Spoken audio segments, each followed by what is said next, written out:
Zegapain is an anime that came to my attention in a recent Sacking Mal episode where I wasn't sure if I had seen it before, and as it turns out, I had super seen it before. The show likes to basically have a plot twist pretty much every episode to every 1 to 2 episodes, and it came out in like 2006. So I'm not going to avoid spoilers, but what I am going to say is that there's actually so many plot twists that I'm not going to address all of them. I'm sort of only going to give you a basic overview. So if I wanted to boil Zegapain down into its simplest terms, it's basically The Matrix, but I would say that it sort of goes a little bit of a step beyond that. At its heart, what Zegapain basically is a mixture of the general themes of cyberpunk genre, namely, what does it mean to be human, and a sort of telling and exploration of Plato's allegory of the cave. Now, I know that if I were to hear a reviewer say that, I would pretty much instantly write it off as the person reading too much into the story at what isn't there, but Zegapain does specifically name drop Plato. I believe at one point it specifically mentions the allegory of the cave, it mentions Descartes, it mentions Pascal, it mentions a few other lines of philosophy and suture before. So there is a clear decision and intention to make Zegapain connected to, and for you to make connections to, philosophical theories and specifically the allegory of the cave. It is then interestingly mixed into and explored. Normally when you do a cave allegory, it's all about the point of leaving the cave, where Zegapain mixes in the cyberpunk themes of questioning humanity and transhumanism and brings the question of, is it actually better to leave the cave and view reality, or is it better to sometimes just watch the shadows on the wall?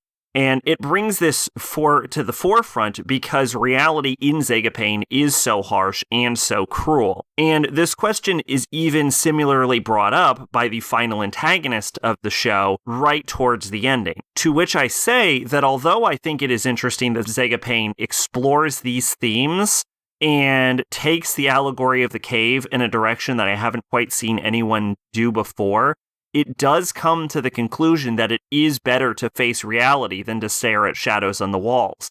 However, the way it reaches that conclusion is incredibly unsatisfying, because when posed the question by the main villain at the end, the main character's response is basically, logically what you're saying makes sense, but emotionally, I don't like the idea of it, so fuck you, fuck this world, let me out of this goddamn cave. And to have a show pose a philosophical question to you, which is actually worth exploring, you have to say, to come to the answer that most stories come to when faced with a more ideal world, and come to that same answer through purely an emotional argument, which I guess there could be an argument for why the emotional impact would make sense for reaching reality, because in the end, it's all founded in sort of emotions on why you would stay in the cave in the first place. But to basically just sort of write it off as a because I feel like it without sort of creating a logical exploration of its own themes and philosophies is a bit disappointing. Anyway, to get more in depth into what Zegapain is about on the surface, like I said, it's basically a Matrix ripoff.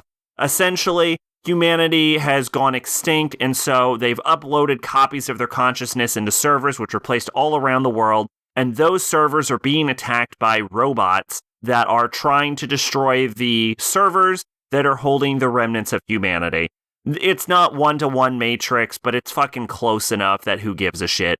So basically, the copies of the humans end up leaving the servers, and then they pilot giant robots to fight the enemy giant robot AIs that are trying to destroy the servers that house the remnants of humanity, which are on about a 6-month time loop because the servers have to reset themselves or too many possibilities cause the servers to break down.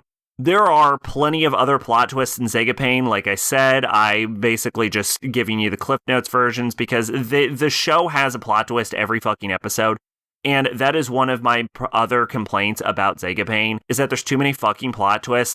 Like, a lot of the story is basically that the main character learns some horrible secret about the world, then spends an episode processing it, then learns another horrible secret about the world, then spends another episode processing it, and it continues throughout the entire fucking show. That is the whole show. That is all of Zegapain. It never changes. And a lot of this is based on the fact that the allies of the main character, who are also aboard the same ship, which I want to say is the Oceanus, but to be honest, I wasn't paying the most amount of attention to what name the fucking spaceship they're on is. If they just sat him down and told him all at once and just dropped the whole lore, it might not be as interesting, it might not string you along as much as an audience member, and there would definitely be an episode that was just fucking exposition, but it would definitely speed up the plot a lot more, and it would make Zegapain seem less repetitive. And sort of an issue with Zegapain, another issue with Zegapain, is sort of the pacing. It can be a little samey, not too samey because it keeps you on your toes with the plot twist,